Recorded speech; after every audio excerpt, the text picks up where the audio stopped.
Well, hello there, friends and family. So good to see you again today. And I know it's been a while since we've been in the old little cottage under the oaks here in the deep South Alabama. And the only reason we are is because, well, it's a little bit chilly out and it's all wet and soggy today. So we came on in the house, chat with you a while. And you might wonder what we're going to chat about.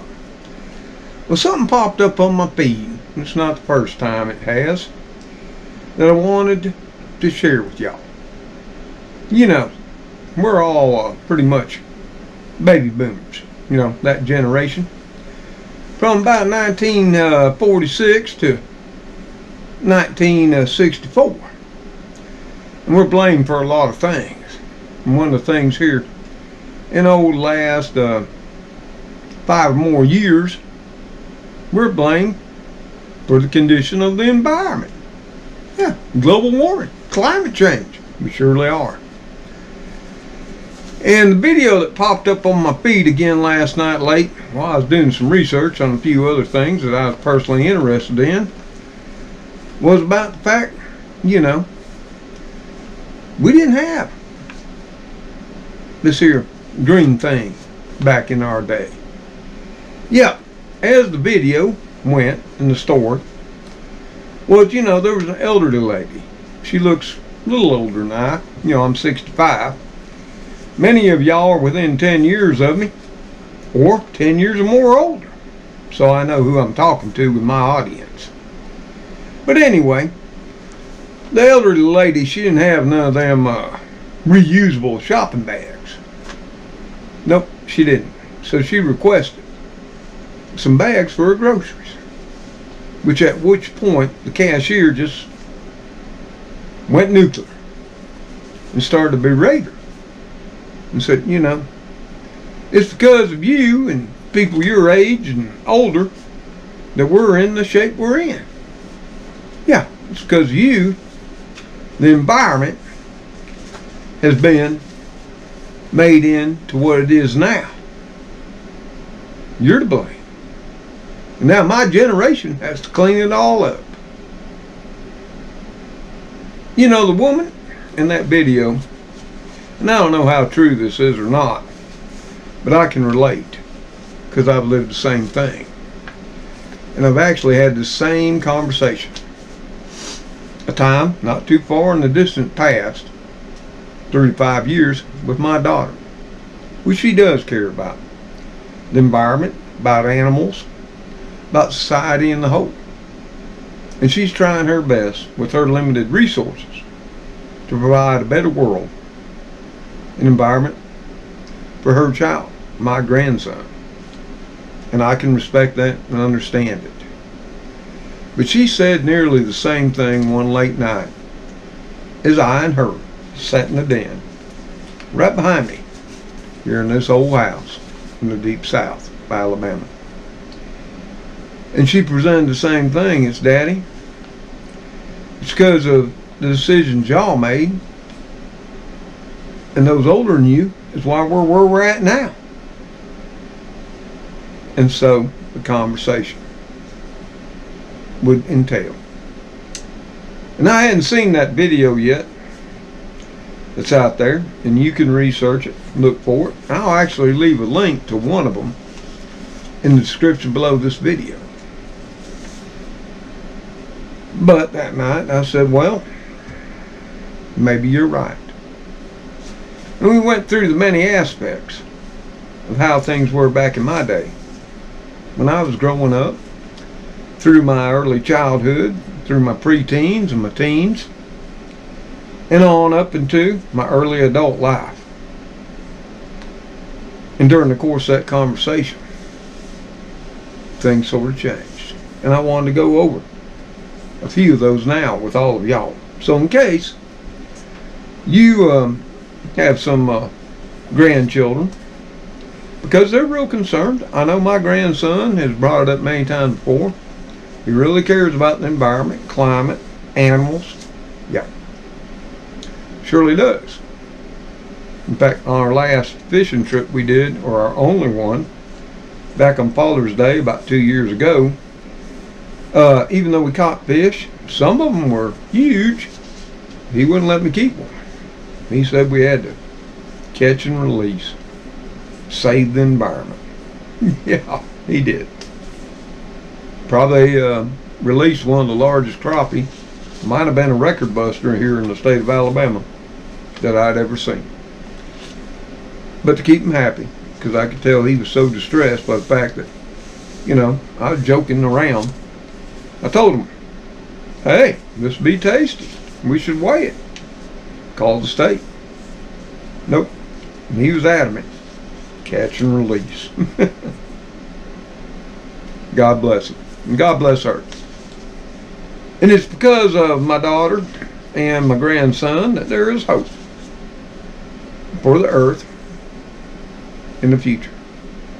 So, as the story goes, you know, the elderly lady there was at the checkout. And of course, when she told the cashier she needed those bags, that's when the cashier went off. But she agreed after some time of silence. She said, you're right.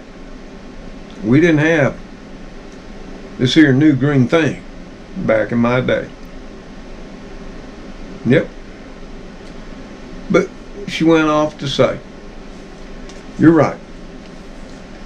Back in my day, we had glass pop bottles, beer bottles, and milk bottles. The milk was delivered every day by the milkman. And these bottles were returned. Pop bottles and beer bottles were returned for a refund. And I can remember that too in my childhood. I can remember it when we were living in Lawton, Oklahoma. I was just a little boy.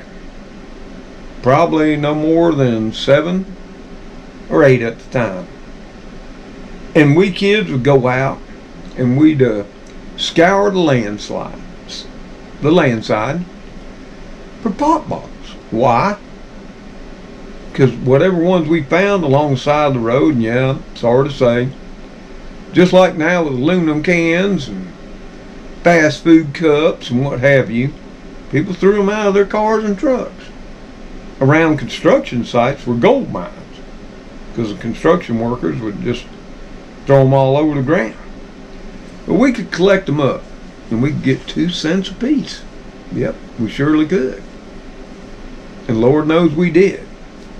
And even like now that some people do extra income by picking up aluminum cans, people back then, along with us children, picked up those pop bottles and returned them to our groceries to get that 2 cents. Yeah, we did. You know, back then, you know, what this young lady cashier didn't know, of course my daughter and grandson didn't know, because we all know about plastic straws. And they've been banned in several states. You know, California, Oregon, Washington, just to name 3. But back in my day, and in all y'all's day, we didn't have plastic straws. Surely we didn't. What we had was the paper straw. You remember them? You had to drink your drink fast, because they would get, you know, sort of soggy and limp pretty quick. Of course, in the beginning, we didn't have plastic cups either, or plastic lids to put on the cups. We had paper cups. Here again, you had to be quick to drink up your soda or get through your milkshake before that cup collapsed. Remember that? But yeah, they're right. We didn't have this green new thing. But just like the little old lady went on with the cashier, I went on with the talk with my daughter that night in the wee hours of the morning on one of her visits. And I said, yep, you're right. Because I mean, she pointed out in the kitchen where I store all those plastic shopping bags. that I bring home, which I might add I also repurpose. It's compost bags, and I do all kinds of things with them. Yeah, I've even made hanging planters out of them. They surely are. And what most people don't know, the vast majority of them now aren't as strong as what they were, because they're made from plastics that is made from corn. Yeah. So they'll biodegrade. Yeah, that wasn't always the case, and I'm not saying they all are now. But if any of you have piled a bunch of canned goods in them and have them burst, you'll know they're just not the quality they used to be. But she's right. I said, you're right. Even though I try to reuse them, you know. She said I should have grocery bags that I can bring, reusable. And trust me, she's given me many of them. In fact, there's two sitting just behind y'all, filled with some things that she gave me on my birthday. Yeah, try to sneak them in there. And I said, you're right, Ashley. We didn't have those plastic shopping bags back in my day. We had paper bags, brown paper bags. Y'all remember them? Yeah. And not only would we bring our groceries back in those brown paper bags, but we'd save them. And we'd use them to drain off our fried foods, fried fish, and other things. Oh yeah. Of course, not to mention they were totally biodegradable. But over time, well, sometimes, I think it was during the late 80s and early 90s, you know, the younger generation decided that because of using paper products, yeah, we were destroying the environment. Cutting down the rainforest, we were. Decimating North America by cutting down our trees. Even though pretty much anybody with half a brain knows forestry is a renewable resource. And if the wildfires and everything else hasn't taught us that managing our forests better might be a good thing, you know, let's point a finger at who did all that. It wasn't us baby boomers. Nope, surely wasn't. That goes to a few younger generations that thought it was better to leave them be all natural. And we see now, because of current conditions, how that's all turned out. Not like it hasn't before in the history of the planet. But another thing we didn't have back in my day, we didn't have all these here disposable products. I can't ever remember during all my years growing up where we had these here foam plates, foam glasses, tops that went on glasses, you know. Oh yeah, we had the plain old paper plates. You know, back then they weren't even wax coated. They were just plain paper. Yeah, if you weren't quick on eating your hot dog or hamburgers or what have you on a picnic, they'd get sort of soggy and collapse. But it's what we had. It wouldn't be till the 80s and onward where, you know, we had all this foam stuff. And that's a fact. You know, something else that they didn't bring up in that video that I thought about and discussed with my daughter and reminded her, back in my day, every house didn't have a clothes dryer.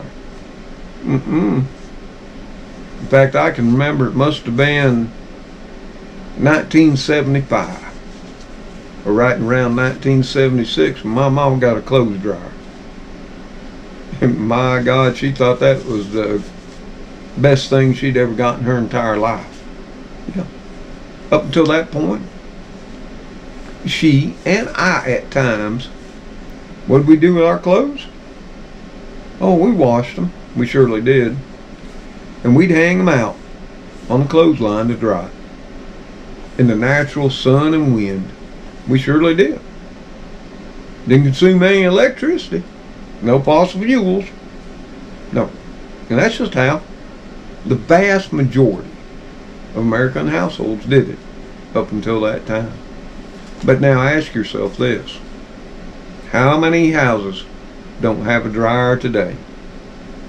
And because of that, how many times does that dryer run a week?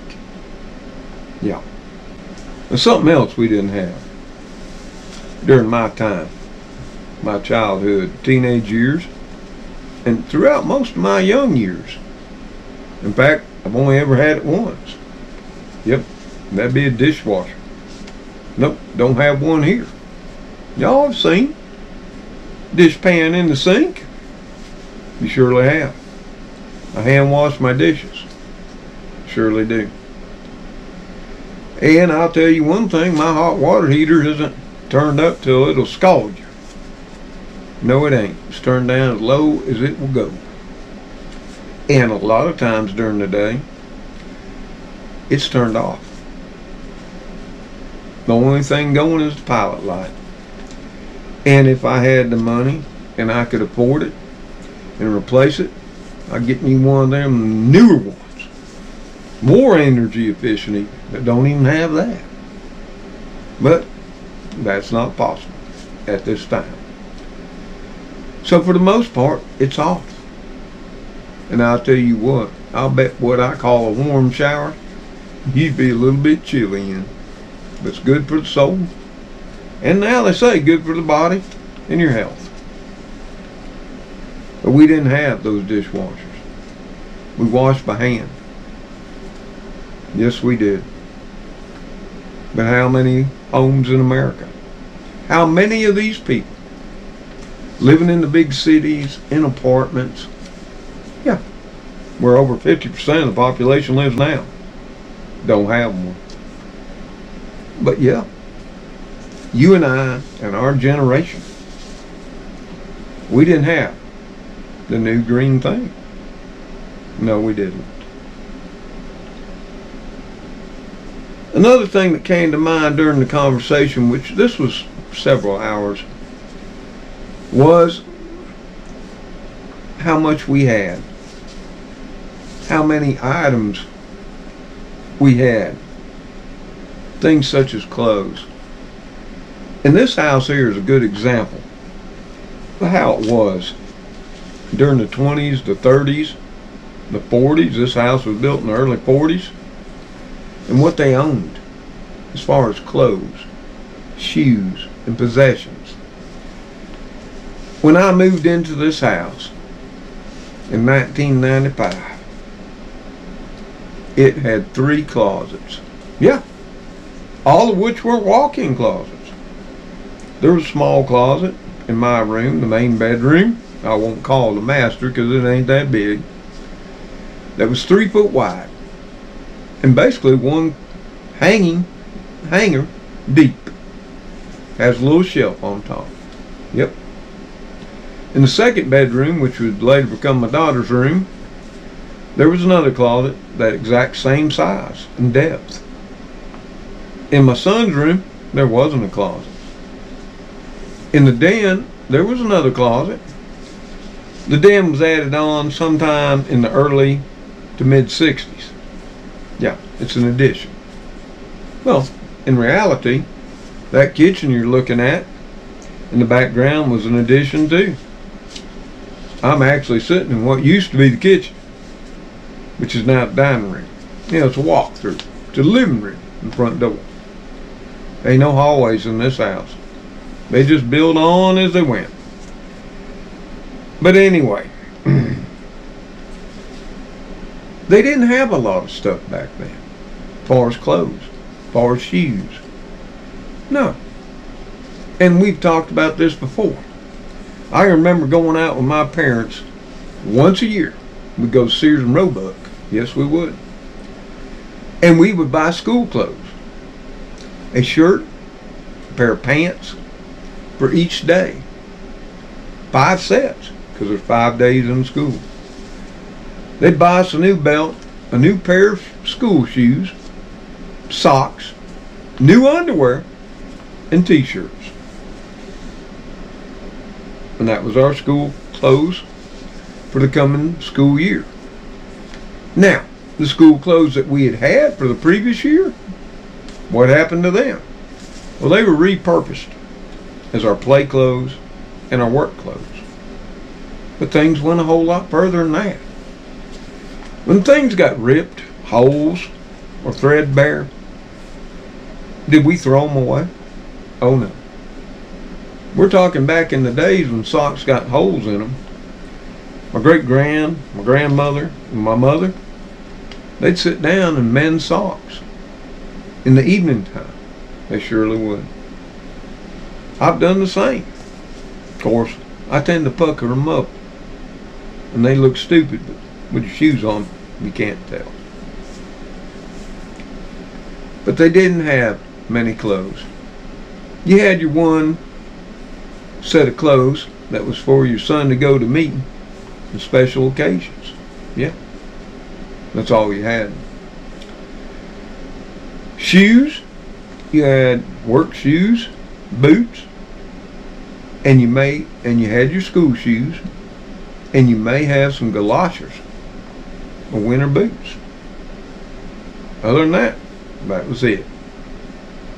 Now you think about millennials, Gen X, Gen Z, Gen Y, and now Gen A, how many shoes they have. All which consume resources.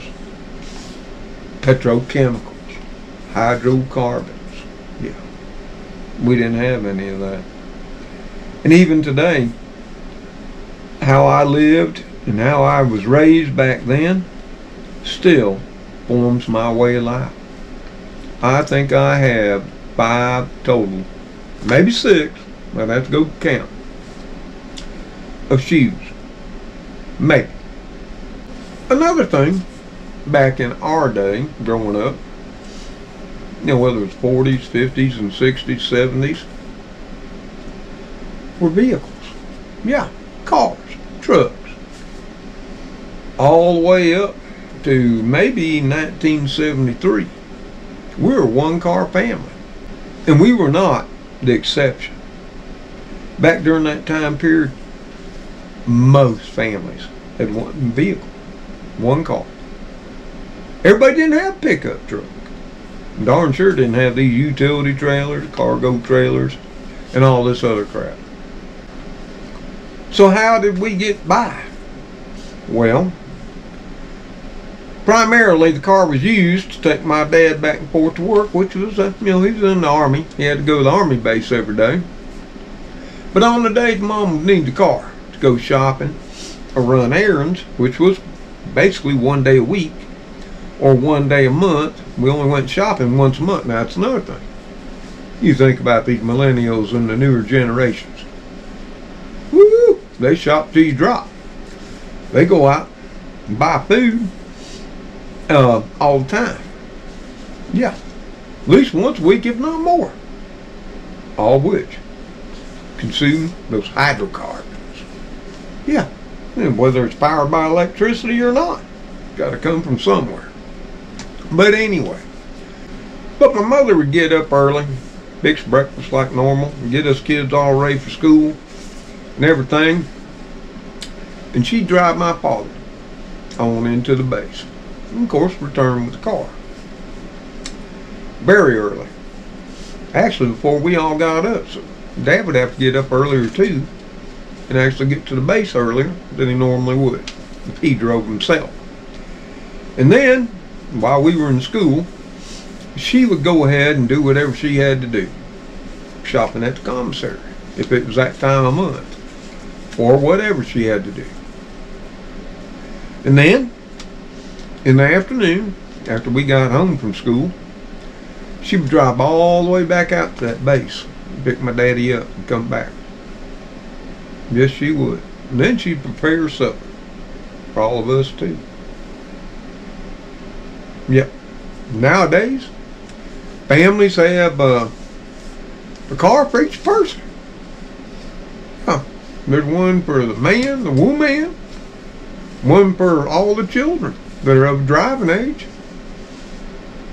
But here again, like I pointed out to my daughter, That ain't the way I live.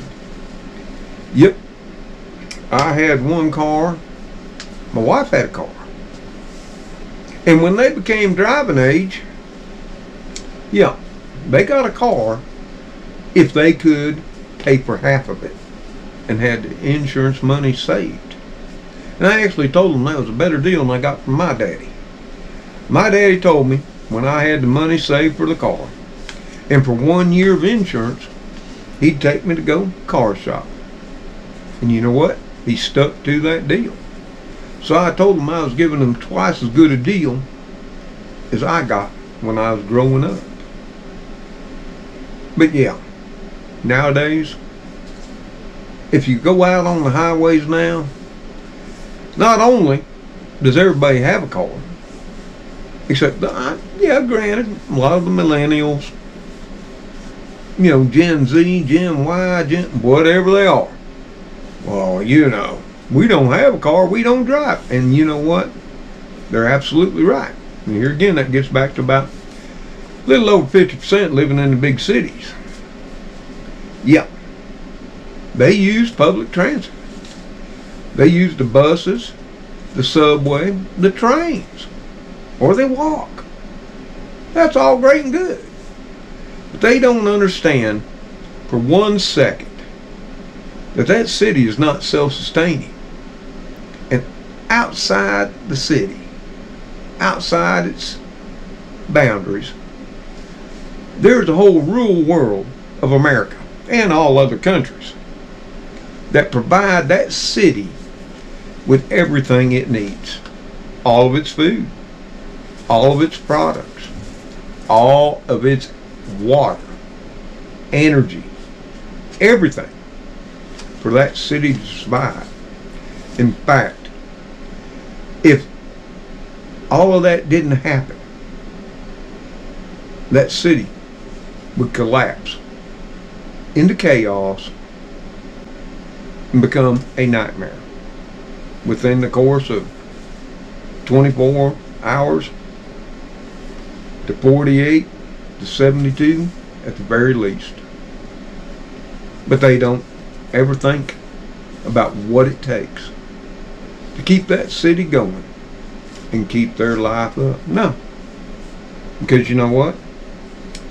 All of us living out in rural America, all of us driving, polluting, putting that CO2 up in the air, cows are farting and giving off methane, you know, we don't have a green new thing. But you know what? The youngins are right.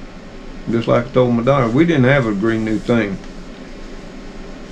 When I was a child and teen and growing up through my early years and manhood, yeah, almost everybody back then that could had a little patch of ground, whether it was out back of the house or what have you, out front beside the sidewalk or whatever, grew a garden of some kind. Almost everybody. And I'm especially talking about rural America, and that everything but deep inner cities, and many of them did too, canned and preserved. Oh yeah, here's another thing for you. Back then we saved glass jars, pickle jars and what have you. And back then, even though the FDA would tell you don't do it, yep, we would reuse them. We washed them up and sanitized them, and we would put up pickles, pickled beets, pickled onions, pickled eggs, list goes on. And you know what? Without the aid of a pressure canner, we'd water bath can them and put them up and preserve our food. And really, millions didn't die. Yeah. We didn't have all the plastic containers now like you see in the grocery stores. Yogurt, cottage cheese, luncheon meats. And that brings up another good point that I can remember all through most of my childhood. We didn't have all this here lunch meat, bologna, hams and all that. We didn't have it in all this here packaging. Plastic? Oh no. You went on down to your local grocery. You went to the butcher counter. And if you wanted some sliced ham, sliced bologna, oh yeah. And this went all the way up into the early 80s in some parts of here, Alabama. Yeah, they'd slice it for you right there in front of you. Or they'd tell you, well, get her done while you're shopping. And then you come back and pick it up. You wouldn't pick it up wrapped up in plastic. No. You'd pick it up in that there white butcher paper. Y'all remember that? Biodegradable it was. Yep. It wouldn't be somewhere starting in the 80s that this here plastic packaging craze would take off.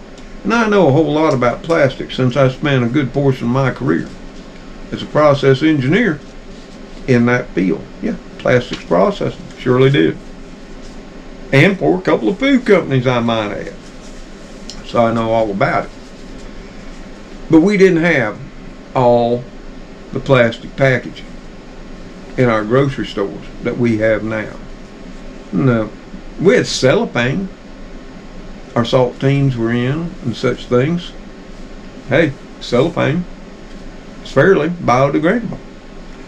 We had, you know, the paperboard, chipboard boxes. Surely we did. And we had them tin cans that will also, over time, rust, decompose, and degrade, and go back to their essential minerals in the environment. Yep. But hey, they're right. Like I told my daughter that night. We didn't have this here Green New Deal or thing. I'm sorry, baby. You know, another thing we didn't have back then, and this gets back to cars and vehicles. I mean, if you drive down now, and I saw this change, oh, starting about 10 years or so back, and you'll know what I'm telling you is the truth. We went from cars, because gas prices were high. You remember that? During 2000, 2010 era, a lot higher than they're even are now. But they're heading back that way. And back then, people didn't have SUVs, everybody didn't have these quad cab pickups, 4-wheel drive. No. We had reverted back from the 70s and 80s. We did that, you know, in the 90s throughout the early 2000s because of gas prices. And we bought fuel efficient cars. Somewhere during the mid to late 2000s there, we started going back to buying these big old SUVs, pickup trucks. Seems like everybody got a pickup truck, at least one, if not the whole entire family. Jeeps came really, really popular. Yeah, surely did. And like I noticed over the last, I would say, 10 years, every day driving back and forth to work, the number of SUVs and trucks kept increasing year by year. And since you might know, I worked in the automotive industry for about the last 14 years. I knew from producing automobiles that every year we were seeing an increase in personal truck sales and SUVs. And then here a few years back, we came up with this thing called a crossover, which is sort of like a baby SUV. Yeah. Or maybe middle years SUV. And now, SUVs, pickup trucks, and crossovers hold the majority of the automotive market. Not cars, not sedans, not compacts. But also saying, what I saw transition over time was, you know, these vehicles can hold anywhere from 6 to 10 people. And what would I see most days? Just like me, driving in my little old Cavalier or my Focus. Now, the Cavalier was my commuting car before I bought the Focus for my commuting car, which all of y'all been in. Why? Fuel efficient. Cheap. Surely was. Just like my Cavalier that got destroyed. That's another story, involved my son and his girlfriend. But anyway, would I have liked to have had a big old pickup truck? You know, one of them there 1500 Chevys. Maybe I'd get me an F-150, you know. Woo, dog. Maybe 4x4. Diesel. Every once in a while I could puff some black smoke out the back, what have you. No. See, because we don't have the green new thing, we old baby boomers, you know, we like throwing that money away. Well, apparently we don't like it thrown away as much as the generations that came before us. Because I saw no need for a big old pickup truck with a quad cab. No. I didn't see no need in a 7, 8 to 10 passenger Suburban. No, surely didn't. Or one of them there Escalades, or an Excursion. No. Toyota, what was that, Titan? Yeah. I mean, in India or Mexico, they could put family of 10 in those things. And they feel they were riding in luxury. Yep. I didn't feel the need. And a lot of people, and I've known this over the past 10, 20 years, they'll justify those pickup trucks. Well, you know, I need a truck. Because every once in a while I need to go pick up something, you know, my fridge goes bad, washer goes bad, I need a sheet of plywood, some 2x4s. Well, back during our generation, youngins, you know, the 50s, 60s, and 70s, everybody didn't have a pickup truck. Oh, no. Now, there were station wagons, and you wouldn't believe how much we utilized them. Of course, there were sedans, 2 and 4 door. And we got real creative on how to haul things in them too. I can tell you that from my own experience with my father. We still got lumber home. Sometimes I was sitting in the trunk on top of it to hold it up, keep it from dragging on the road. Surely was.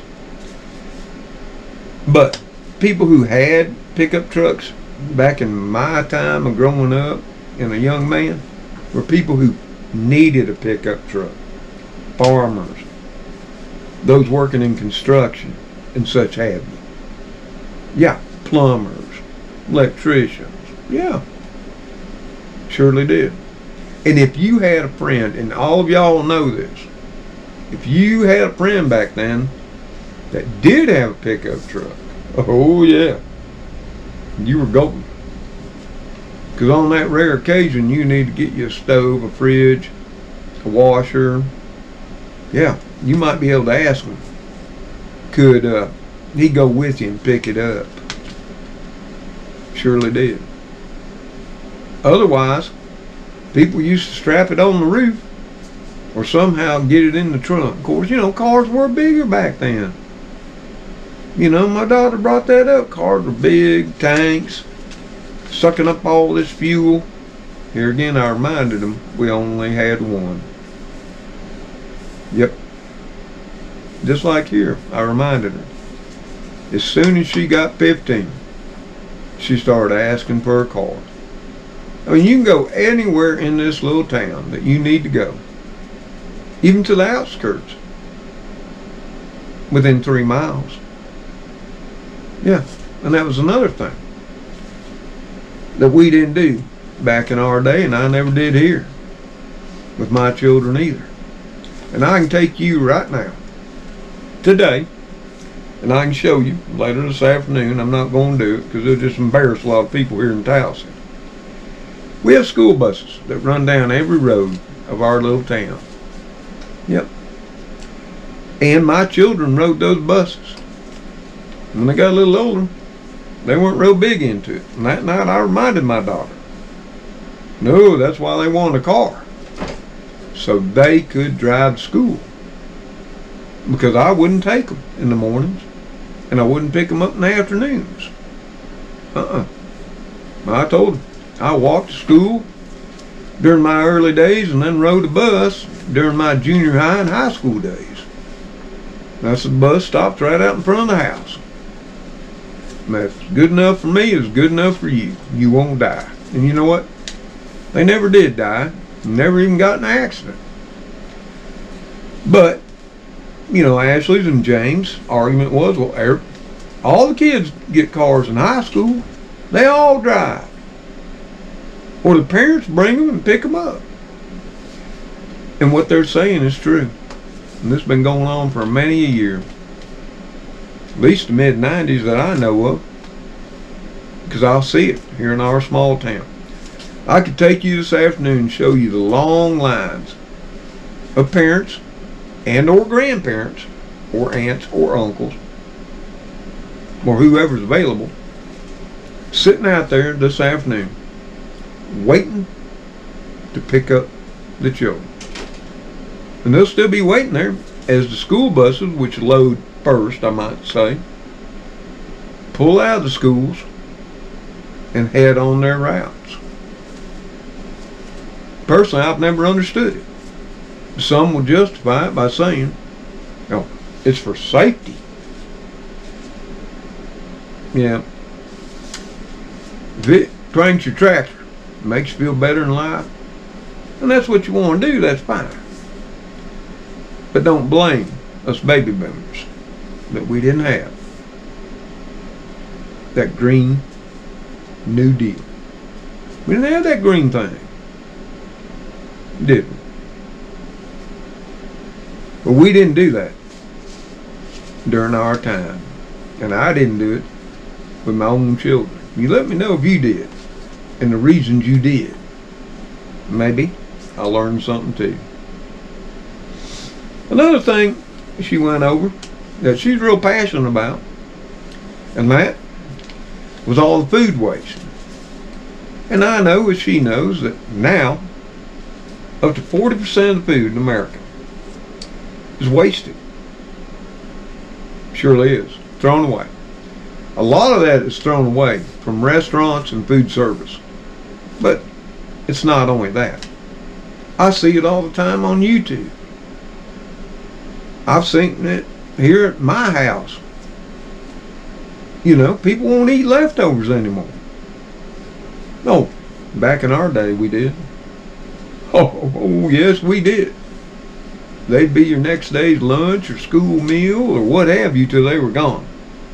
My mom and daddy wouldn't have had it any other way. My grandmother, my great-grandmother too. No, we didn't chunk that in the garbage. Of course, nowadays, you know, oh, if they're growing a garden or really concerned, oh, well, we put it in the compost. Yeah, well, that's sort of kind of good. Not as good if you put it in yourself.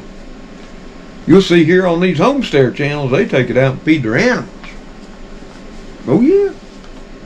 And they think that's a good thing. Here again, it's the most expensive food and feed you will ever feed your animals.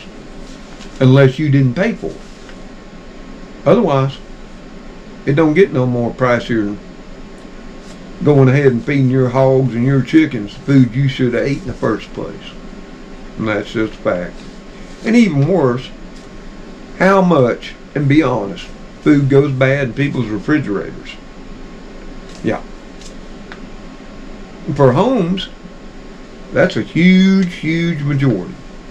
Food that's wasted, we buy it, we stick it in the fridge, we don't use it, or we forget about it, and when we go to get it, it's got some little white, green, or whatever color mold growing on it. And we got to chunk it. But yeah, like I told my daughter, you're right. We don't have this here green new thing, but we ate our food. Right down to we scraped the bowls we did. We surely did. And we were glad for every morsel of it. Another thing with food, we didn't have the abundance. We didn't have all these vegetables, fruits, and everything 24/7, 365 days a year. Oh no. No. And we weren't paying out or consuming all them there hydrochemicals and petrol to get them here, to grow them, to deliver them to our shores so we can consume them whatever time we want, to walk into Walmart, Safeway, Publix, Trader Joe's, Whole Foods, or even Superfoods. No, we all know back during our time, the 50s, 60s, and 70s, were there apples there anytime you wanted one? The answer would be no. They came at a certain time in the late summer to early fall, and that was a big thing. Oranges came at a certain time, and every other fresh fruit. And now you know yourself during Christmas and the holidays, because that'd be the time they'd be coming in. Having apples and oranges during the holidays, that was a really big thing for the holidays. I can remember my daddy and so many others getting a half a case of apples, a half case of orange, be in the house under the tree wrapped for Christmas, as well as nuts. Oh yeah, not all through the year, but one time a year. But then again, we didn't have this here green new thing. But nowadays, there's not a time when you can walk into whatever your favorite store is and not find every fruit and vegetable to your desire. But is it coming from America? No. Is it coming local? Oh, absolutely not. Depending on the time of year and when you walk in there and so selfishly want it at that time, will depend on where it comes throughout the world. It will also depend on what it costs to get it here. Yeah, it just don't magically snap my fingers and show up. It's got to go on a ship, a truck, a plane, something to get here. But that wasn't the case during our time. But then again, we're to blame for the environment, the climate change, and the condition of the planet. But as I and my daughter have continued to have this discussion, you know, my daughter, she's a stubborn one. Yep. And once she gets an idea in her head and an issue, she sinks her teeth in and holds on for dear life. She surely does. And of course, at that moment, her cell phone rang. And she said, "Pardon me, I got to take this call." And she stepped into the kitchen, did her call, and she came back and sat down. Yeah. But when that happened, it reminded me of something else too that we didn't have. Other than the Green New Deal and new thing, we all didn't have phones back in my days. No, not every person had a cell phone, which I might add consumes power to charge it, resources, petrochemicals, hydrochemicals, lithium, and what have you, resources to manufacture and maintain. But there she was with hers. Of course, my grandson would have his. I had mine. No, back in our day, in the 50s, 60s, 70s, and beyond, probably up into late 90s, everybody didn't have a phone.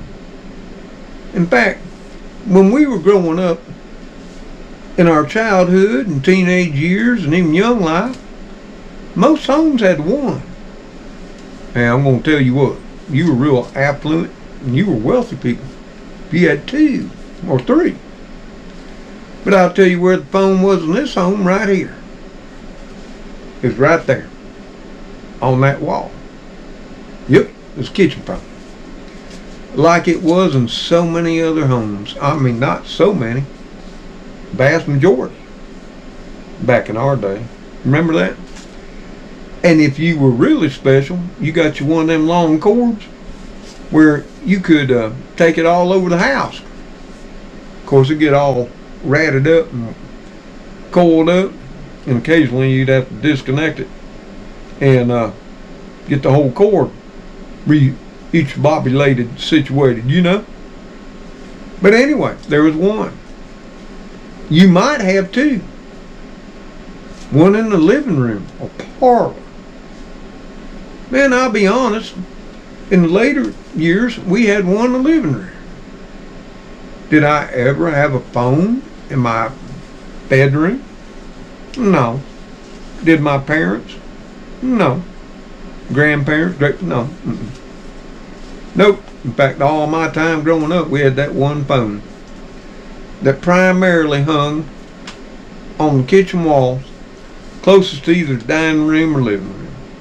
Yeah. With a cord long enough where, you know, if you wanted to, you could sit like right here at my dining room table, or stretch it, go sit on the love seat, where mine Aunt Grace is at right now, looking at me like, what in the world you talking about, boy? And you can sit there, be a little more comfortable. Or you just pace back and forth like a lot of people did. But no, like I told her, you're right. Because we didn't have but one phone. But she wasn't giving up. But in between the things she would bring up, thinking she was right, and all that, and I would rebuttal what her perception wasn't quite as crystal clear as she had thought about the days before that I lived, her head would bow a little bit lower, and she'd think a little harder before the next thing would come up. And she brought up the fact, you know, we consume all this electricity, all this fuel. Of course, that went back to, you know, most times we only had one vehicle. She finally gave up on that one. But then she sort of got in how wasteful we were, and, you know, we were using coal, oil, filling the skies with pollutants to generate our electricity. And we're still suffering from that today. That's CO2. You know, we all pumped it in. Way more then than we do now.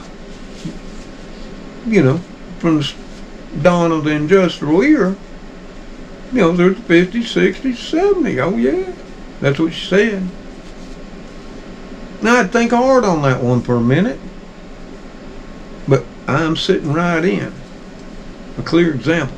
That just wasn't quite the case. Not only did, you know, people only have one car if they were lucky, that wasn't the case on using that electric cut like we do now.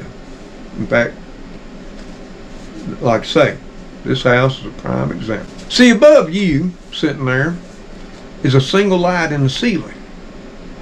In every room in this house, there's that same single light in the ceiling.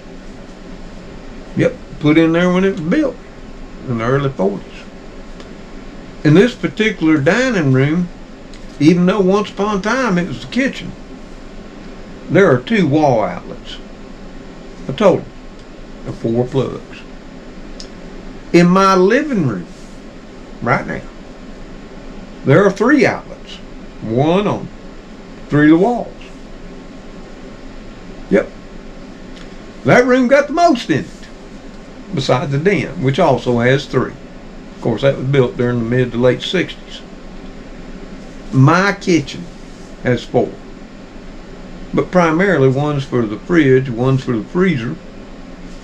The only 2 I can use other than that, you know, one's by the stove. Y'all have seen it in my cooking videos. And then one's over there on my counter where I got all my, you know, little appliances like toaster, coffee maker, microwave, and up. And some people, you know, give me crap over that because there's like 4 things plugged in. You're going to burn the house down. Well, yeah, the old man's smart enough to know, don't be running the microwave with the toaster with the coffee pot on with the toaster oven on. No. I run one thing at a time. Us old folks' life goes a little bit slower. But my bedroom, how many outlets are in my bedroom? 2. In my daughter's room, 2. My son's room, 2. And I have a total of 1 outlet on the outside. and that. But see, back in the electrification of the South, and I can take you to houses right now, when that all happened, the Rural Electrification Act, that came through and did the exact same thing. Put that way, one light, which I'm thinking that light fixture above you was from that era. And they put in one outlet. They surely did. And that's all you got. It's all the electric company put in when they did it all. Now this house was built shortly after the Rural Electrification Act came to be. And I don't know whether it had one in it at the time and the rest was added. But when I got here, and for about half the time I've lived here, this house had a 60 amp service. And almost undoubtedly all homes for, now 2 or 3 decades have had 200 amp services. And nowadays, they may have two 200 amp. Oh yeah, surely do. But I reminded my daughter of that. I also reminded her, back in my day, there wasn't a TV in every room. There wasn't a TV in the living room, the den. There wasn't a TV in every child's room or in the parents' room. That's something I never had. Never had a TV in the bedroom. Bedroom's got 2 reasons.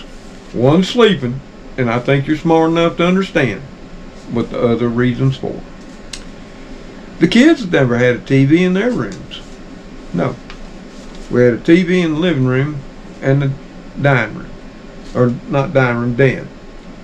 And like I told them, that was more than I had growing up.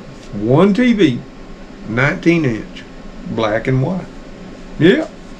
In fact, we wouldn't own a color TV, my family, until I'd moved away from home. Surely wouldn't.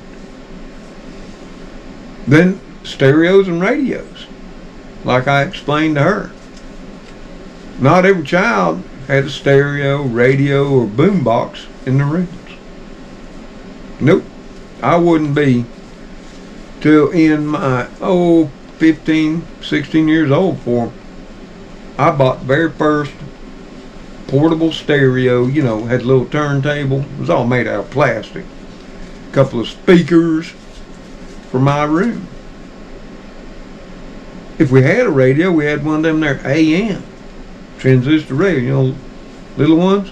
And maybe if you were special, it had a little jack where you could put the earphone in. No, we didn't have the boombox stereos in every room. We didn't have these big theater entertainment centers with surround sound and all that going on.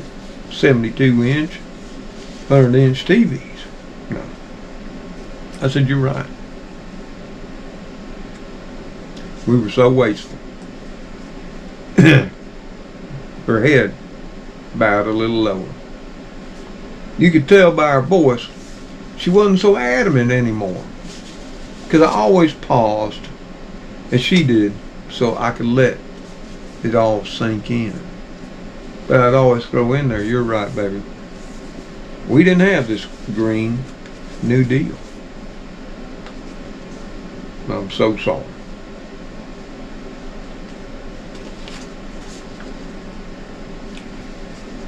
But during the course of that information and that, she brought up, well, we're just a throwaway society now, and we started that.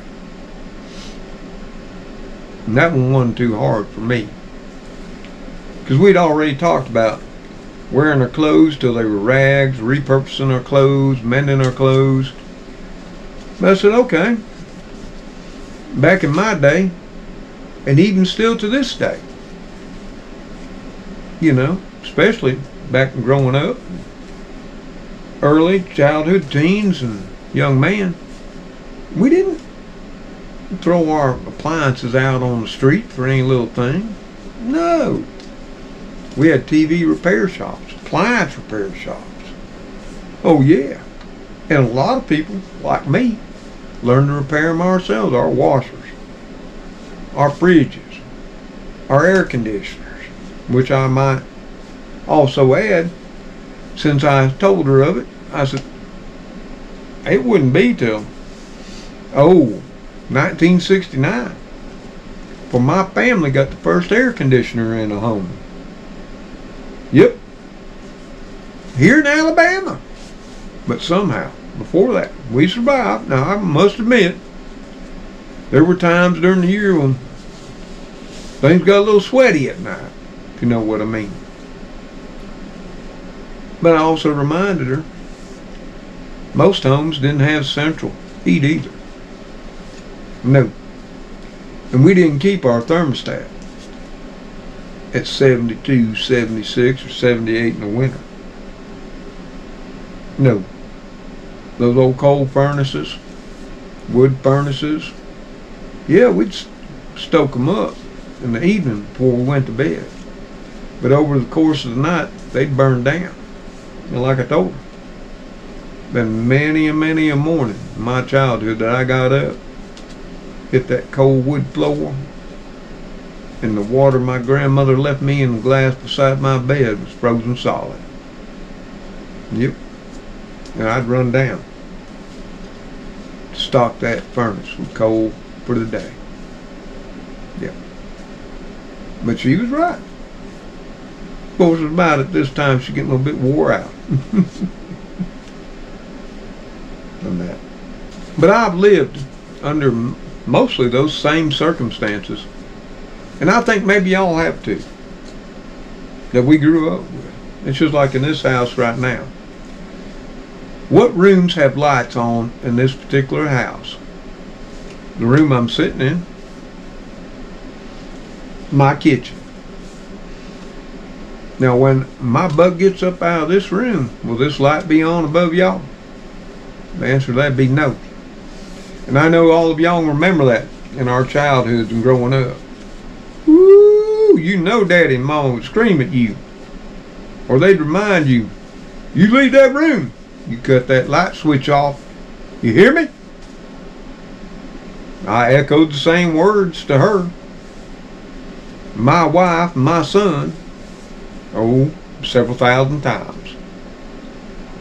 Surely did. And I reminded her of that. She said, you right, Daddy. But I said, you know, Ashley, when you and Davy were living here, and I would come home with all the lights and rooms here in this house, and I'm sure not in yours either, would they be on or off? You're right, Daddy. Because Davy, he likes the lights on. I'd come home, bathroom light, living room light, dining room light, kitchen lights, their bedroom lights, den lights, porch light, every light in this entire household would be on. I never said a word, and I reminded her of that, and she says, you right, Daddy. You didn't. But I said, it's my generation. That's to blame for climate change and the environment. But as this wound down, I reminded her, you know, not only did we repair all of our own appliances and everything, but it came down to even hand tools. The handle broke, we replaced it. Our knives got dull, we sharpened them. I'm going to tell you what, that's not a thing now. I can't tell you on YouTube how many people warn you not to use a dull knife. You need to get you a new one. No, you need to sit down with a good whetstone, or I've got a sharpener that's just jam up, because I'm getting old, that I really love. If you want to see it, I'll show you. Don't use any electricity either. You know. And that's another thing I told my daughter. Something we didn't have back in the day. We didn't have all these fancy home appliances. Blenders, immersion blenders, air fryers, oh God, juice extractors, oh, grills, all that kind of stuff. Crock pots of every shape and size, rice makers. No, we had pots, We had pans, pretty much. And, you know, sometime during the 70s, we got a crock pot. And we thought we was high class. And we didn't have all this stuff. I used my old crock pot that I've had over, what, 40 more years? My mama gave me when I moved out.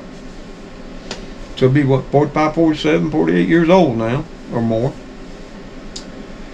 And even now I don't have it. I got an air fryer, brand new, that one of you viewers out there gave me. And you know who you are. I've used it now once. And it's a fantastic gizmo, it is. I got 2 crock pots. The one you've always seen. And then I got one of them big ones, you know, for a family of 6, 8, 10 that was given to me that I no longer need or use. And I have my toaster oven.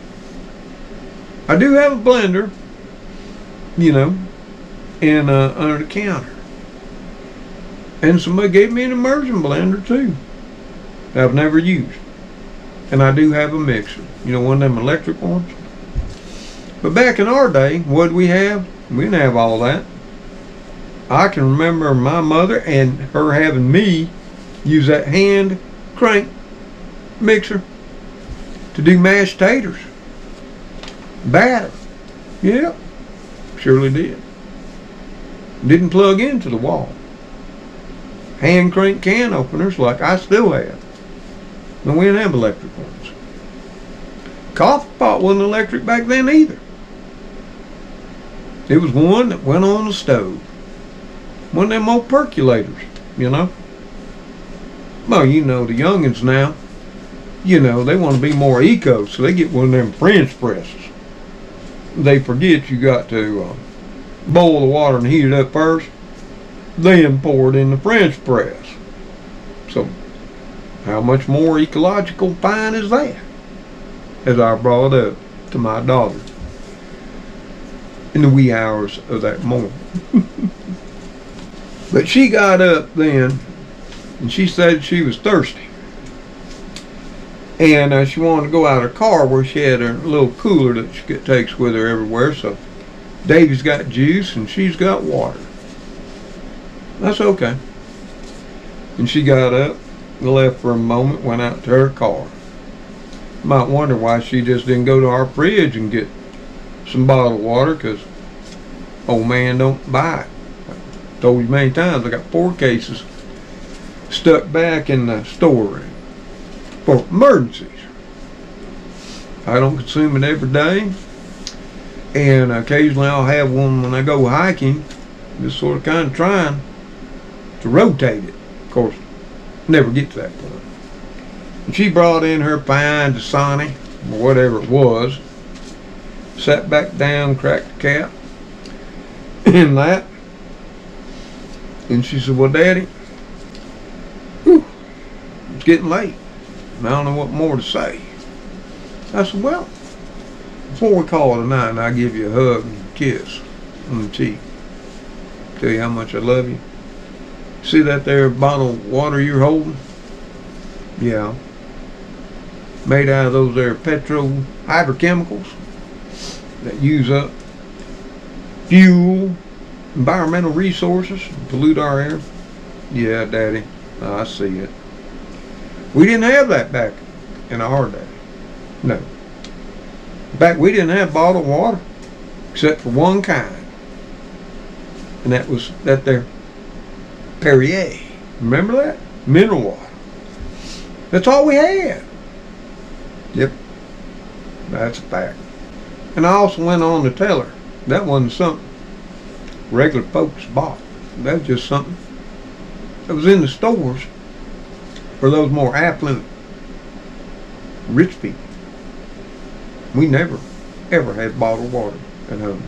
I said, you know, baby, you know what we did? We drank right from the tap. Surely we did. You said, well, what did you do when you was in school or out and about? I said, well, in school they had this thing called a water fountain. Surely they did. You walk up to it, press the button, and a stream of water would pop up right in front of you. Cold, crisp, fresh, delightful water. Yeah, and we drank that. If we were outdoors working, whether it was at the house, on the farm, or many job sites, I told her, we had a thing called a hose pipe. And we'd turn that hose pipe on, hold it to our mouth, and we'd get us a refreshing drink of agua. And she sort of giggled and laughed. I should have known better, Daddy, than ask you what you did. I said, that's right. Until this day, I don't contribute to all the soda bottles, juice bottles, smoothie bottles, Gatorade bottles, water bottles, and all that clogs up our rivers, our beaches, Pacific Garbage Patch, and what have you. He said, yep. I know you don't, Daddy. You see, over the course of this here 2 and 3 hour conversation, maybe going on 4, my daughter realized that it wasn't her daddy's fault or his generation's fault as much as it was her generation's fault. The things they use, the things they do, the things they consume, and how they consume them. She also realized that wasn't the way she was brought up or the way she was taught. She made that decision as my grandson was being brought up and making his. But you see, it's so easier now, without knowing how it was back in the day, to blame those before you.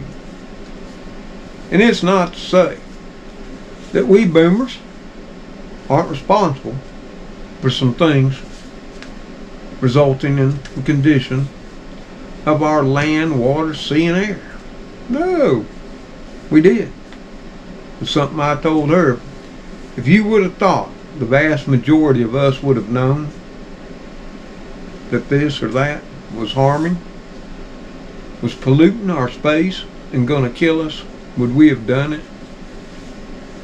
I said, you know, baby, you know your daddy. Do you think he would have? Then she got up. She came over and hugged me. He said, no, Daddy, I know you wouldn't have done it. And I know you would have stood up to fight. And she said, well, it's getting late, Daddy, and you've proved your point, and I'm going to bed. I'm going to do better in my life, too. I'm going to do everything I can to live more like you lived and like you showed me in the future. She said she loved me, hugged me again, and told me good night. And she's kept that promise. She has her one vehicle. She now buys more reusable things, like water bottles that she can reuse time and time again. And she's got a reusable shopping bags. And she don't mind pointing it out when she comes down. And of course, this year she brought me a couple more, which maybe sometime I'll remember to take with me. But she's doing what she can. She makes sure she turns everything off. And she personally only owns one TV. Now, I do have 2 cell phones. One for her and one for Davey. And we've had some discussions since then where she's telling me what she's done, more like what I did in my generation, to help benefit the planet and its environment. But I thought today, since I ran across that video again, And it reminded me of that night, that long, late night into the early morning discussion with my daughter, which I will say is very passionate. She cares. She wants to do whatever she can for the environment, the climate, you know, whether it be global warming or coming ice age. She don't know any more than I know. And I don't think anybody out there actually knows. And that she just wants to do what she can. Why? Not so much for herself, but for her son, my grandson. But like she said that night before she would retire for the evening, Daddy, you did all you could to keep it the best as you could for us two. And that's all I want to do for my son too. And even when I say those words right now, my voice gets a little shaky. My eyes start to tear up. See, that's all I ever wanted. I know that's all my mom and daddy wanted. My grandparents and great-grands was to leave this world in a life that was better for their children than it was for them. Now I hope this video makes you think. And if you're a young one, and you're not like most of my viewers and me, in your 60s and above, 70s and 80s and beyond, or even 50s, you'll think without having an agenda or have your feet planted in your thick stand of ideas, that you'll think about how things were and who's actually responsible for where we're at and where we're going. And I always hope for the best, and I hope now. Not sure whether I'll live to see the outcome, youngins. We'll see what you do. We'll see how far you're willing to suffer to put it all back right. See, I don't think you're willing to even go back to the life I and those my age lived once upon a time. But if you did, you'd go a long way in putting it all back the way y'all say it needs to be. And I'll leave it at that. So y'all, my son, my daughter, my grandson, my family, close friends, and now all of you YouTubers that stop in to watch the old man chit-chat from time to time, cook, garden, drive, what have you.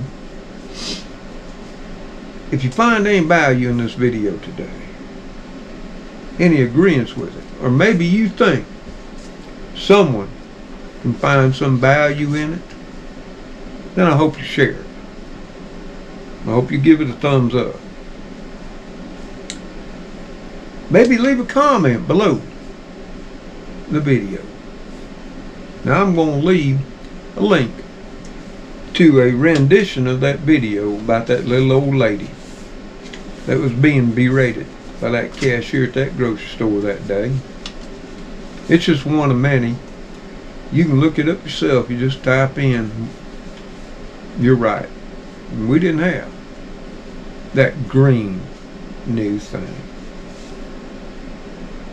Stop to think about it before you come down on another and point that finger out, because like I've told you so many times, as soon as you point it, 99% of the time it's going to point right back at you. So until I, the kitty crew, Gracie, which is cleaning up on the love seat, Stella and all of us, see you on the next video. Y'all take care out there. Live right, prepare as you must. Stay safe, and be well and happy. And may God bless each and every one of you as you bless others. Goodbye for now. Gracie. Gracie. You want to come in here and say anything to the people before I get up? Yeah. Gracie's still hung up about she ain't getting Actors Guild pay. She don't want $15 an hour, Lord. No, she wants like some unreasonable amount, 10, 20,000 per episode. I told her, you know, we do this for free. Oh man. Grace.